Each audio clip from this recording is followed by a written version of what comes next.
Hello बच्चों, आज हम क्लास 12th के चैप्टर करंट इलेक्ट्रिसिटी का टॉपिक मीटर ब्रिज पढ़ेंगे। क्या होता है मीटर ब्रिज? देखिए, मीटर ब्रिज एक ऐसी डिवाइस है जिसकी हेल्प से हम किसी भी कंडक्टर के अननोन रेजिस्टेंस यानी कोई भी अननोन रेजिस्टेंस को फाइंड कर सकते हैं। कोई भी अननोन रेजिस्टेंस को फाइंड कर सकते हैं। मीटर ब्रिज एक ऐसी डिवाइस है जिसकी हेल्प से हम किसी भी कंडक्टर के अननोन रेजिस्टेंस को फाइंड कर सकते हैं। मतलब जैसे हमारे पास कोई भी वायर हो, जैसे ये एक वायर है। अब ये वायर है तो इसमें अगर करंट फ्लो होगी तो करंट थोड़ा बहुत रुकेगी भी। तो जो करंट रुकी उसी को तो हम रेजिस्टेंस बोलते हैं। करंट में जो रुकावट आती है उसी को तो रेजिस्टेंस बोलते हैं। तो किसी भी वायर का रेजिस्टेंस कितना है ये हम फाइंड कर सकते हैं मीटर ब्रिज की हेल्प से। ये एक सेंसिटिव डिवाइस है। सेंसिटिव डिवाइस का सेंस होता है कि बहुत ही एक्यूरेट वैल्यू हमें बताता है, यानी एरर के चांसेस इसमें कम होते हैं। मीटर ब्रिज एक ऐसी डिवाइस है जिसकी हेल्प से हम किसी भी अननोन रेजिस्टेंस को फाइंड कर सकते हैं। यानी metre bridge is a sensitive device. ये एक सेंसिटिव डिवाइस होती है। सेंसिटिव का सेंस होता है बेटा एरर इसमें कम होती है। Is a sensitive device for the determination of the resistance. Resistance का डिटर्मिनेशन हम इससे करते हैं। यानी मीटर ब्रिज की हेल्प से किसका डिटर्मिनेशन करते हैं? रेजिस्टेंस का डिटर्मिनेशन करते हैं। A metre bridge also known as slide wire bridge. ये थोड़ा सा ध्यान रखिएगा, मीटर ब्रिज को हम स्लाइड वायर ब्रिज भी कहते हैं क्योंकि इसमें एक वायर को हम स्लाइड कराते हैं। एक वायर के ऊपर एक जॉकी या एक वायर को हम स्लाइड कराते हैं। जब कंस्ट्रक्शन बताएंगे तो वो अच्छे से एक्सप्लेन होगा भी आपको। यानी इसको हम स्लाइड वायर ब्रिज भी कहते हैं। इसका प्रिंसिपल क्या होता है? तो मीटर ब्रिज व्हीटस्टोन ब्रिज के प्रिंसिपल पे काम करता है। मीटर ब्रिज किस प्रिंसिपल पे काम करता है? व्हीटस्टोन ब्रिज के। यानी it is constructed on the principle of balanced Wheatstone bridge. अब बैलेंस्ड व्हीटस्टोन ब्रिज आप पढ़े थे जब व्हीटस्टोन ब्रिज में, यानी पिछले लेक्चर में आपने व्हीटस्टोन ब्रिज पढ़ा है। जिसको ना पता हो वो देख ले पिछला लेक्चर, पिछला वीडियो देख ले व्हीटस्टोन ब्रिज का। बैलेंस्ड व्हीटस्टोन ब्रिज क्या था कि जिसमें गैल्वेनोमीटर में कोई करंट फ्लो नहीं होती थी, उसको हम बैलेंस्ड व्हीटस्टोन ब्रिज कहते थे। और बैलेंस्ड व्हीटस्टोन ब्रिज में फॉर्मूला बनता था हमारा P/Q = R/S, जहाँ पे PQRS क्या होते थे? रेजिस्टेंस होते थे। PQRS क्या थे? रेजिस्टेंस थे। व्हीटस्टोन ब्रिज के 4 रेजिस्टेंस थे। ये व्हीटस्टोन ब्रिज का फिगर था बेटा। ये व्हीटस्टोन ब्रिज का फिगर था। फिगर से थोड़ा सा रिवाइज करा देते हैं आपको। ये व्हीटस्टोन ब्रिज का फिगर था जिसमें ये PQRS ये 4 रेजिस्टेंस थे। PQRS ये 4 रेजिस्टेंस थे। एक डायगोनल में इसके गैल्वेनोमीटर लगा था, जबकि दूसरे डायगोनल में बैटरी जुड़ी हुई थी। बैलेंस्ड व्हीटस्टोन ब्रिज वो था जब गैल्वेनोमीटर में कोई करंट फ्लो ना हो रही हो। यानी यहाँ से तो करंट आएगी, यहाँ से करंट चलेगी, ये पूरी करंट I आ रही होगी, 2 पार्टों में डिवाइड होगी, I1 और I2। लेकिन जब ये करंट यहाँ पहुँचेगी तो यहाँ पे करंट नहीं आएगी, यानी यहाँ पे गैल्वेनोमीटर में करंट 0 होगी। इस सिचुएशन को हम बैलेंस्ड व्हीटस्टोन ब्रिज कहते थे। और बैलेंस्ड व्हीटस्टोन ब्रिज में P/Q = R/S होता था। इसी प्रिंसिपल पे व्हीटस्टोन ब्रिज काम करता, मीटर ब्रिज काम करता है। तो मीटर ब्रिज है क्या? मीटर ब्रिज एक ऐसी डिवाइस है जिसकी हेल्प से हम किसी भी कंडक्टर के रेजिस्टेंस को फाइंड करते हैं, अननोन रेजिस्टेंस को फाइंड करते हैं। प्रिंसिपल इसका क्या होता है? ये व्हीटस्टोन ब्रिज के प्रिंसिपल पे काम करता है। इसको हम स्लाइड वायर ब्रिज भी कहते हैं। क्लियर? अब इसका देखिए कंस्ट्रक्शन क्या होगा। इसका कंस्ट्रक्शन बेटा देखिए क्या होता है। इसमें हम कॉपर की L शेप की 2 स्ट्रिप्स लेते हैं। मीटर ब्रिज के कंस्ट्रक्शन को समझिए, एक एक पॉइंट समझ में आएगा। हम इसमें कॉपर की L शेप की 2 स्ट्रिप्स लेते हैं। ये सारा सिस्टम ना एक वुडन बॉक्स के ऊपर होता है। एक लकड़ी का एक पटल जैसा होता है, एक बॉक्स होता है, लैमिना होती है वुडन की, और उसके ऊपर ये सारा अरेंजमेंट होता है। उस लैमिना के ऊपर इस तरह से 2 कॉपर की स्ट्रिप्स लगी होती हैं जो कि L शेप की होती हैं। इस पे कॉपर की 2 स्ट्रिप्स लगी होती हैं जो कि L शेप की होती है। और इनके ठीक बीच में जो गैपिंग है, यहाँ पे कॉपर की एक तीसरी स्ट्रिप और होती है, प्लेन ऐसे नॉर्मल कॉपर की तीसरी स्ट्रिप और होती है। और हर एक स्ट्रिप्स के बीच में थोड़ी थोड़ी गैपिंग होती है। जितनी भी स्ट्रिप्स होती हैं सबके बीच में थोड़ी थोड़ी गैपिंग होती है। यानी इन तीनों स्ट्रिप्स के बीच में थोड़ी थोड़ी गैपिंग होती है।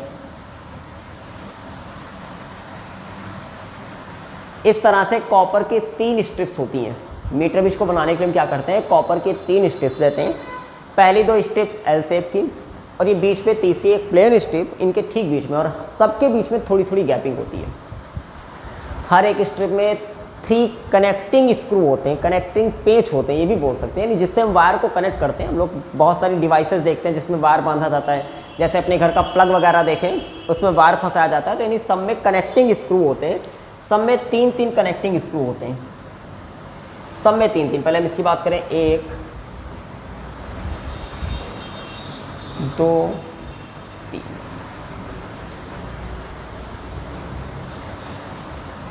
कहीं भी बना सकते हैं, लेकिन जहाँ भी बनाएंगे पैरेलल बनाएंगे, यानी आमने सामने बनाएंगे। यानी हर एक स्ट्रिप में 3 कनेक्टिंग स्क्रू होते हैं जिससे हम वायर को कनेक्ट कर सकते हैं, इनसे हम वायर को कनेक्ट कर सकते हैं। ठीक है, जो सबसे नीचे वाला कनेक्टिंग, यानी ये जो आपका कनेक्टिंग स्क्रू होता है, सबसे नीचे वाला कनेक्टिंग स्क्रू, इससे हम क्या करते हैं, इससे हम ठीक 1 मीटर लेंथ का, ठीक 1 मीटर लेंथ का एक वायर बांध देते हैं। ठीक 1 मीटर लेंथ का एक वायर बांध देते हैं। ये वायर मैग्नीन या कॉन्स्टेंटन का होता है। ये वायर मैग्नीन या कॉन्स्टेंटन का होता है। मैग्नीन या कॉन्स्टेंटन का ये वायर होता है। मैग्नीन या कॉन्स्टेंटन का वायर होता है ये। ठीक है, ठीक 1 मीटर लेंथ का होता है और ये वुडन स्केल के सहारे बंधा होता है ताकि हमें पता चल सके कि इसकी लेंथ ठीक 1 मीटर है। ये नीचे इसमें वुडन स्केल लगी होती है। यहाँ पे थोड़ा सा इमेजिन कर लीजिए, इस जगह पर वुडन स्केल लगी होती है। फिलहाल हम बनाएंगे नहीं, रफ कर देंगे इसको। यहाँ पे वुडन स्केल लगी होती है, यानी एक स्केल लगी होती है।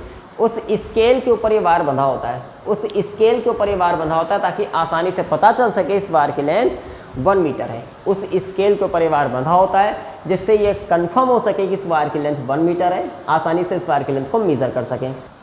जो दूसरे वाले कनेक्टिंग स्क्रू होते हैं, इनसे हम एक बैटरी जोड़ देते हैं, बैटरी या ये सेल जोड़ते हैं। इनसे हम एक सेल जोड़ते हैं, प्लस माइनस एक रियोस्टेट जोड़ते हैं,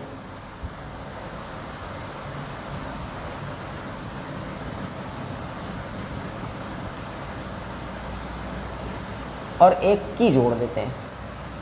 ये दूसरे वाले कनेक्टिंग स्क्रू से हम जोड़ते हैं। जो आपके दूसरे वाले कनेक्टिंग स्क्रू हैं उससे हम एक बैटरी, एक रियोस्टेट और की जोड़ देते हैं। ये सेल है, एक सेल। इस यहाँ पे लैक्लांसे सेल का यूज करते हैं। लैक्लांसे सेल क्या होता है अभी वो भी आपको हम बताएंगे। यहाँ पे हम लैक्लांसे सेल का यूज करते हैं। ये रियोस्टेट है। रियोस्टेट क्या करता है, करंट की वैल्यू को कंट्रोल करता है। ये रेजिस्टेंस को कंट्रोल करता है और रेजिस्टेंस की हेल्प से हम करंट को कंट्रोल कर सकते हैं। यह रियोस्टेट करंट की वैल्यू या रेजिस्टेंस की वैल्यू को कंट्रोल करता है।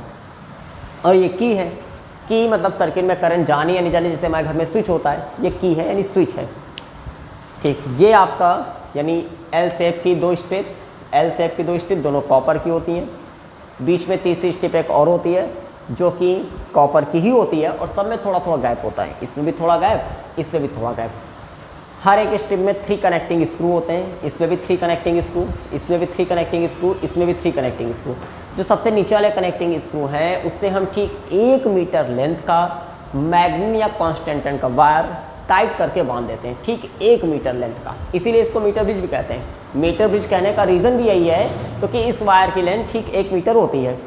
और जो दूसरे वाले स्क्रू हैं, कनेक्टिंग स्क्रू, इनसे हम एक सेल, रियोस्टेट और की को जोड़ देते हैं। क्लियर। अब जो ऊपर की गैपिंग बची हुई है, इनमें हम क्या करते हैं, इनकी एक गैपिंग में तो हम रेजिस्टेंस बॉक्स जोड़ देते हैं। इनकी एक गैपिंग में हम रेजिस्टेंस बॉक्स जोड़ देते हैं। ये रेजिस्टेंस बॉक्स क्या होता है, वैसे मीटर ब्रिज का प्रिंसिपल भी आप में, मीटर ब्रिज का प्रैक्टिकल भी है आपकी क्लास में। मीटर ब्रिज का प्रैक्टिकल है जो कि करवाया जाएगा।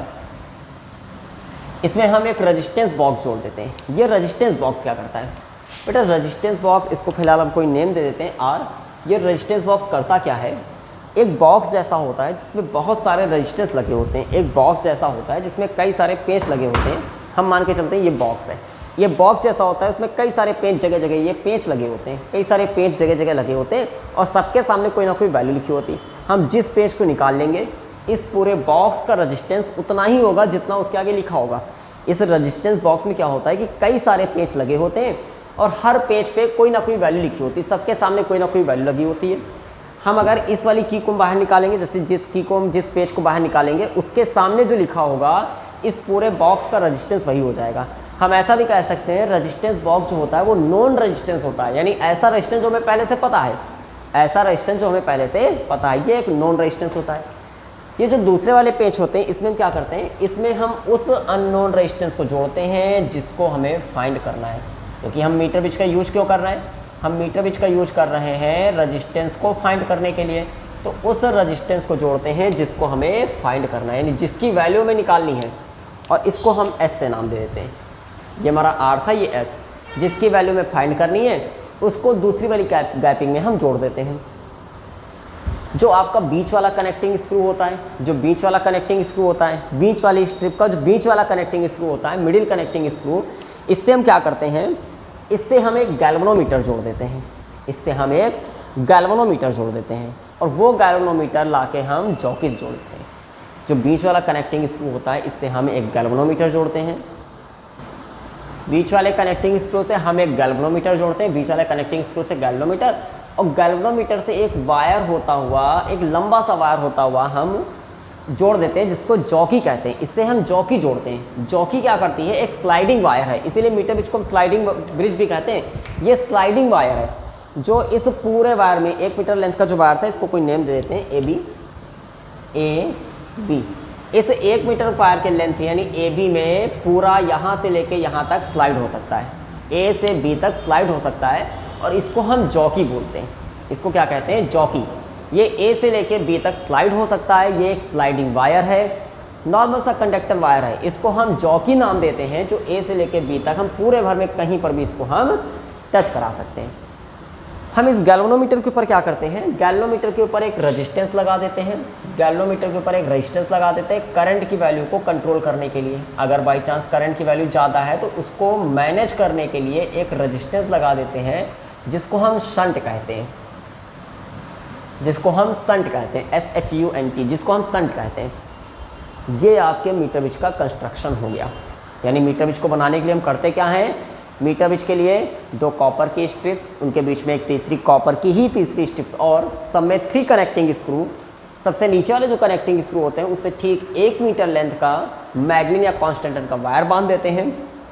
जो दूसरे वाली स्क्रू होती है उससे हम एक सेल, लैक्लांसे सेल यहाँ पर यूज होता है, लैक्लांसे सेल जो कि अमोनियम क्लोराइड से बनाया जाता है, लैक्लांसे सेल। लैक्लांसे सेल ही क्यों यूज करते हैं, क्योंकि लैक्लांसे सेल हमको रुक रुक के करंट देता है। ये आपसे क्वेश्चन पूछा जा सकता है, मीटर ब्रिज का प्रैक्टिकल है, एग्जामिनर आपसे क्वेश्चन कर सकता है कि हम लैक्लांसे सेल का ही यूज क्यों करते हैं, क्योंकि हमको रुक रुक के करंट देता है। अभी इसके बारे में और डीपली बताएंगे। लैक्लांसे सेल यहाँ यूज करते हैं, यहाँ पे हम रियोस्टेट यूज करते हैं जो कि करंट के वैल्यू को कंट्रोल करता है। ये हम की यूज करते हैं। पहली वाली गैपिंग में हम रेजिस्टेंस बॉक्स लगाते हैं। रेजिस्टेंस बॉक्स एक नॉन रेजिस्टेंस होता है, नहीं जिसकी वैल्यू ऑलरेडी हमें पता होती है, जिसकी वैल्यू पहले से हमें पता होती है। और दूसरी वाली गैपिंग में हम एक अननोन रेजिस्टेंस लगा देते हैं जिसकी वैल्यू हमें डिटरमाइन करनी है। ये हो गया इसका कंस्ट्रक्शन। अब इसकी वर्किंग हमें समझनी है। वर्किंग देखिए कैसे करेंगे, तो वर्किंग भी आसान है थोड़ा सा, बस थोड़ा सा आपको ध्यान देना है कि जो मीटर ब्रिज है ना वो व्हीटस्टोन ब्रिज के प्रिंसिपल पे काम करता है। व्हीटस्टोन ब्रिज में कितने रेजिस्टेंस होते थे, व्हीटस्टोन ब्रिज में आपने पढ़ा कि उसका जो प्रिंसिपल होता है वो फॉर्मूला होता है P/Q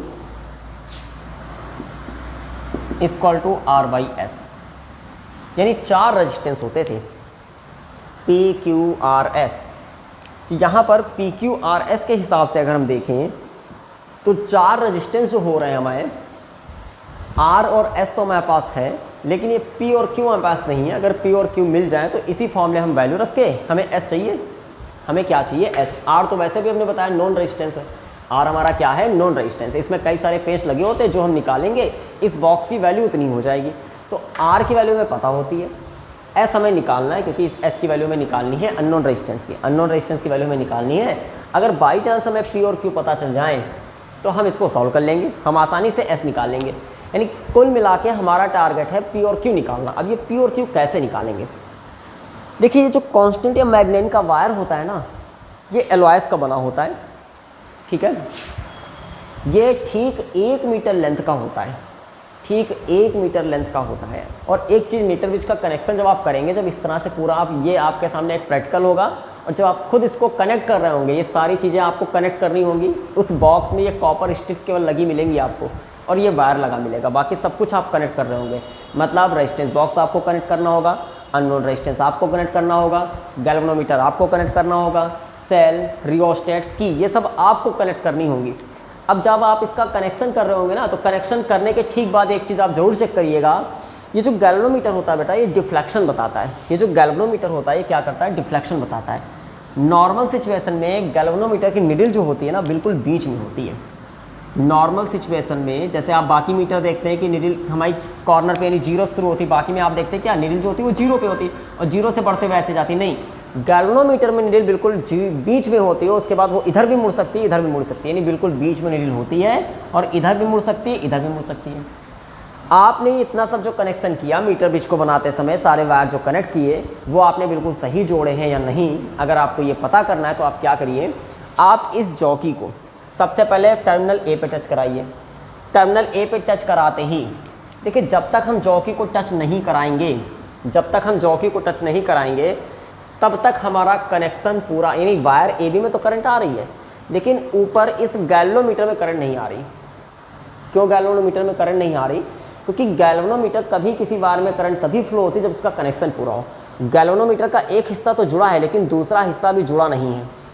लेकिन जैसे ही हम इस जॉकी को कहीं टच कराएंगे, कहीं भी, क्योंकि इस वायर ए बी में तो करंट आ ही रही है, हमने क्या किया, अगर हम इस जॉकी को पहले उठाते हैं और ए पे टच कराते हैं, कहाँ पे टच कराएंगे, ए पे। ए पे टच कराते ही गैल्वेनोमीटर में करंट जाने लगेगी। गैल्वेनोमीटर में जब करंट जाएगी तो इसकी जो निडल होगी वो डिफ्लेक्ट होगी। डिफ्लेक्ट का मतलब वो या तो इधर मुड़ेगी या तो इधर मुड़ेगी, किधर भी मुड़ेगी कुल मिला के। हमने मान लिया ए पे टच कराने पे गैल्वेनोमीटर निडल इधर मुड़ गई, यानी इस साइड गैल्वेनोमीटर निडल मुड़ गई। कहाँ पे टच कराने पर? जब ए पे टच कराया, ठीक है। अब इसी जॉकी को उठा के बी पे टच कराइए, इसी जॉकी को उठा के बी पे टच कराइए। जैसे ही हम जॉकी को बी पे टच कराएंगे, जॉकी को बी पे टच कराते ही गैल्वेनोमीटर निडल जस्ट अपोजिट मुड़नी चाहिए, यानी इधर मुड़नी चाहिए।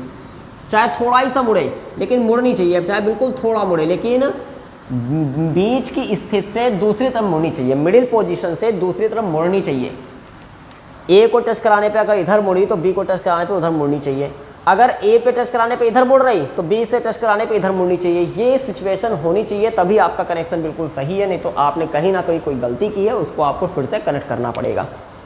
तो ये याद रखना है कि जॉकी से टच कराने पर, जॉकी को वायर में टच कराने पर जो गैल्वेनोमीटर का डिफ्लेक्शन होना चाहिए वो मिडिल पोजीशन से दो अलग अलग साइड में होना चाहिए। ए में दूसरी साइड होना चाहिए, बी में दूसरी साइड होना चाहिए। ठीक, अब इसकी वर्किंग समझिए। इसकी वर्किंग क्या होती है? वर्किंग क्या करते हैं हम इस जॉकी को ए से लेके बी तक डिफरेंट पॉइंट पर टच कराते हैं। इस जॉकी को ए से लेके बी तक डिफरेंट पॉइंट पर टच कराते हैं। जब हम इसको डिफरेंट पॉइंट पर टच कराते हैं, अभी भी जैसे हमने बताया कि ए पे जब टच कराए थे, हमने कहा ए पे टच कराए थे तो इधर थी और बी पे टच कराए थे तो इधर थी। मतलब जब हम जॉकी को ए पे टच करा रहे थे, ये गैल्वेनोमीटर था, हमने कहा जॉकी को हमने ए पे टच कराया तो जॉकी यानी जो गैल्वेनोमीटर निडल थी, हमने आपको ये भी बताया कि गैल्वेनोमीटर में जो जीरो होता है ना वो बीच में होता है। गैल्वेनोमीटर में जीरो बीच में होता है, यानी अगर निडल बिल्कुल सीधी है इसका मतलब गैल्वेनोमीटर में कोई करंट नहीं जा रही, क्योंकि डिफ्लेक्शन नहीं हो रहा है। अगर निडल जीरो पे है मतलब डिफ्लेक्शन नहीं हो रहा है, मतलब गैल्वेनोमीटर में कोई करंट नहीं जा रही है। ठीक है, हमने क्या किया, जॉकी को जैसे ही हमने ए पे टच कराया, ए पे टच कराते ही निडल इधर घूम गई, निडल इधर घूम गई, निडल इधर घूम गई। ठीक है, जब ए पे टच कराया तो निडल इधर घूमी। अब ए से हम आगे बढ़े और हमने जब बी पे टच कराया था तो हमने देखा था निडल इधर घूमी थी। हमने बी पे टच कराया था तो हमने देखा था निडल इधर घूमी थी। अब आप ये बताइए, जब हमने ए पे टच कराया तब निडल इधर थी, बी पे टच कराया निडल इधर थी।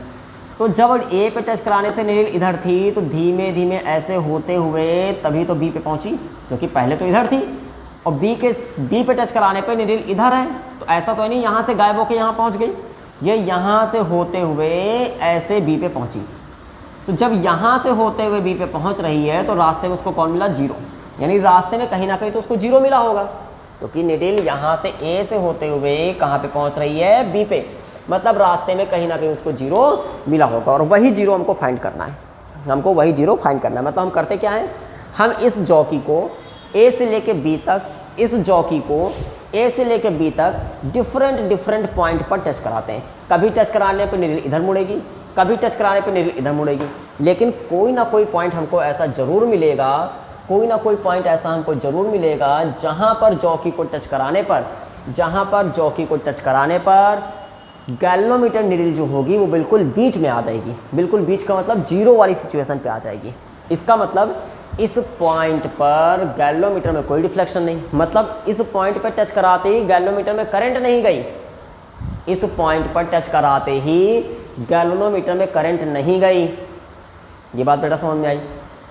ये है जीरो डिफ्लेक्शन की सिचुएशन, मतलब ये पॉइंट ऐसा था जो कि जीरो डिफ्लेक्शन को शो कर रहा था, मतलब यहाँ पे करंट नहीं है। अब हमारे पास वायर तो पूरा एक था, हमारे पास वायर तो पूरा एक था, ये वायर ए बी, ये पूरा एक वायर था, लेकिन हमने देखा कि इस वायर का एक पॉइंट ऐसा है जहाँ पर कोई करंट नहीं है। हमने देखा कि इस वायर का कोई पॉइंट एक ऐसा है जहाँ पे कोई करंट नहीं, उसको अपनी तरफ से कोई नाम दे दिया सी, इसको अपनी तरफ से कोई नाम दे दिया सी। अब ये जो सी है ना, ये इस वायर ए बी को दो पार्टों में डिवाइड कर रहा है। ये सी इस वायर को दो पार्टों में डिवाइड कर रहा है। कौन से दो पार्ट? एक पार्ट ए बी और एक पार्ट बी सी, दो पार्टों में डिवाइड कर रहा है। क्यों? क्योंकि जो करंट ए से चली थी वो केवल सी तक ही आई, सी पे करंट जीरो हो गई। उसी तरह से जो करंट बी से चली वो भी सी तक ही आई, क्योंकि सी पे करंट जीरो हो गई, सी पे करंट कोई नहीं है। तो जो आपका वायर ए बी था, उस ए बी को इस पॉइंट सी ने दो पार्टों में डिवाइड कर दिया। ये पॉइंट सी कौन सा था? ये पॉइंट वो पॉइंट था जहाँ पर गैल्वेनोमीटर में कोई डिफ्लेक्शन नहीं हो रहा था, जहाँ पर गैल्वेनोमीटर में कोई डिफ्लेक्शन नहीं हो रहा था। हमने इस पॉइंट को नोट आउट कर लिया, क्योंकि ये जो आपका वायर है वो एक वुडन स्केल पे बंधा होता है, तो सारी डिस्टेंस तो हमें पता ही है। हमने इस पॉइंट को नोट आउट कर लिया और हमने मान लिया कि ए से लेके सी तक की जो लेंथ है वो एल है। ए से लेके सी तक की लेंथ एल है। पूरे वायर की लेंथ कितनी थी? पूरे वायर की लेंथ थी 1 मीटर, मतलब 100 सेंटीमीटर। पूरे वायर की लेंथ 1 मीटर थी, मतलब 100 सेंटीमीटर थी।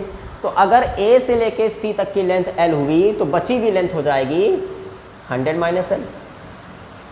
बची हुई लेंथ कितनी हो जाएगी? 100 माइनस एल। ठीक है।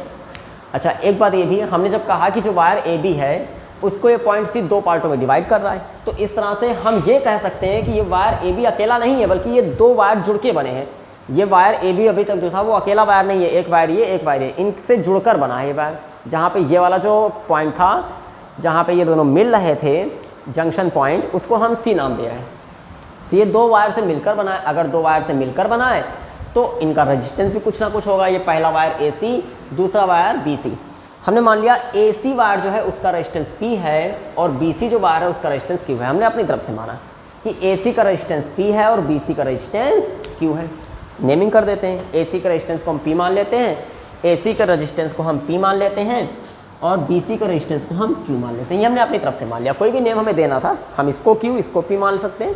यानी कुल मिला के हम बस ये बोल रहे हैं कि ये वायर जो है ना वो अब एक सिंगल वायर ना होकर जहाँ पे जीरो हुआ, हम ऐसा मान सकते हैं कि ये वाला जो पॉइंट है जीरो डिफ्लेक्शन, गैल्वेनोमीटर में कोई डिफ्लेक्शन नहीं था यहाँ पे, क्योंकि गैल्वेनोमीटर नीडल जीरो पे थी। मतलब ये वाला पॉइंट इस पूरे वायर को दो पार्टों में डिवाइड कर रहा है। पहले पार्ट की लेंथ एल है तो दूसरे पार्ट की लेंथ 100 माइनस एल है। पहले पार्ट का रेजिस्टेंस P है तो दूसरे पार्ट का रेजिस्टेंस Q है। तो हमें दो रेजिस्टेंस P और Q मिल गए। इनकी वैल्यू कितनी है? अच्छा, ऐसा अब हम जानते हैं बेटा कि जो रेजिस्टेंस होता है ना, हमने ये फॉर्मूला पढ़ रखा है, R equal to rho into L by A. Rho है स्पेसिफिक रेजिस्टेंस, ये जो कि कांस्टेंट होता है, तो इसको हटा के हम प्रोपोर्शनल का साइन लगा सकते हैं। यानी हम कह सकते हैं कि जो रेजिस्टेंस होता है वो डायरेक्टली प्रोपोर्शनल होता है एल अपॉन ए। एल मतलब लेंथ, ए मतलब एरिया। अगर हम इस वायर ए बी की बात करें तो एरिया तो सब जगह सेम होगा, लेकिन हमें दो वायर मिले, ए सी और बी सी, दो वायर मिले। इन दोनों वायर के लिए अगर हम वायर ए सी की बात करें, फॉर वायर ए सी, यानी रेजिस्टेंस ऑफ वायर ए सी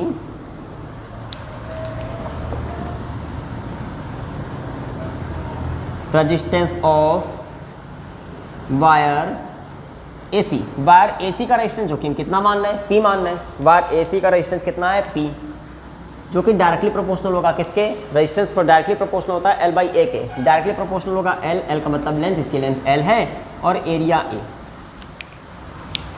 ठीक है, इसको फिलहाल इक्वेशन फर्स्ट मानते हैं हम। AC का रेजिस्टेंस निकाल लिया। अब हम कौन से वायर का रेजिस्टेंस निकालेंगे? BC का, क्योंकि मेरे पास दो वायर है। Resistance of wire BC, resistance of, पूरा आप लिखेंगे resistance of wire BC। Wire BC का रेजिस्टेंस की बात करें तो BC का रेजिस्टेंस इसी फॉर्मूले से हम अगर निकालें तो यहाँ से आएगा Q, क्योंकि BC का रेजिस्टेंस हमने कितना मान रखा है? Q is directly proportional to L by A. L का मतलब लेंथ, तो इसकी लेंथ कितनी है? 100 माइनस एल, 100 माइनस एल और अपॉन ए। हमने AC और BC के रेजिस्टेंस निकाल लिए, यानी हमने P और Q फाइंड कर लिए। हमने P और Q फाइंड कर लिए।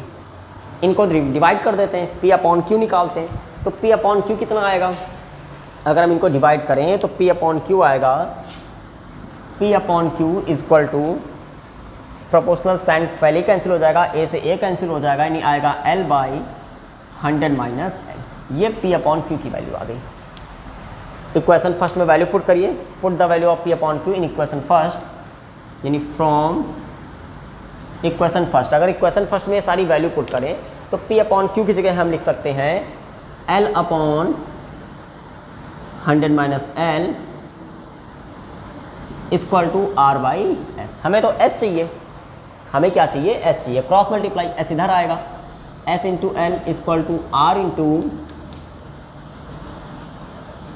100 माइनस L। यहाँ से अगर S की वैल्यू निकाली जाए तो S की वैल्यू आ जाएगी S equal to R into 100 minus L divided by, ये आ गया S। S का मतलब अननोन रेजिस्टेंस। अब देखिए ये सारी वैल्यू हम कहाँ से फाइंड करेंगे, R क्या है, R है रेजिस्टेंस बॉक्स से निकाला गया रेजिस्टेंस। हम रेजिस्टेंस बॉक्स से कोई ना कोई एक पेज निकाल लेंगे, जितना उसके सामने लिखा होगा वो R होगा। L क्या है, जब इस जॉकी को हम इस पूरे वायर AB में जगह जगह टच करा रहे थे तो कोई ना कोई पॉइंट ऐसा मिला था जहाँ पे डिफ्लेक्शन 0 था, गैल्वेमीटर को डिफ्लेक्शन नहीं बता रहा था। उस पॉइंट को नोट आउट कर लेंगे और जो वुडन स्केल लगी हुई है वहाँ पे हम लेंथ को पढ़ लेंगे, वो L हो जाएगा और फिर 100 माइनस L तो निकाल ही लेंगे। इस तरह से सारी वैल्यू रख के हम रेजिस्टेंस S को फाइंड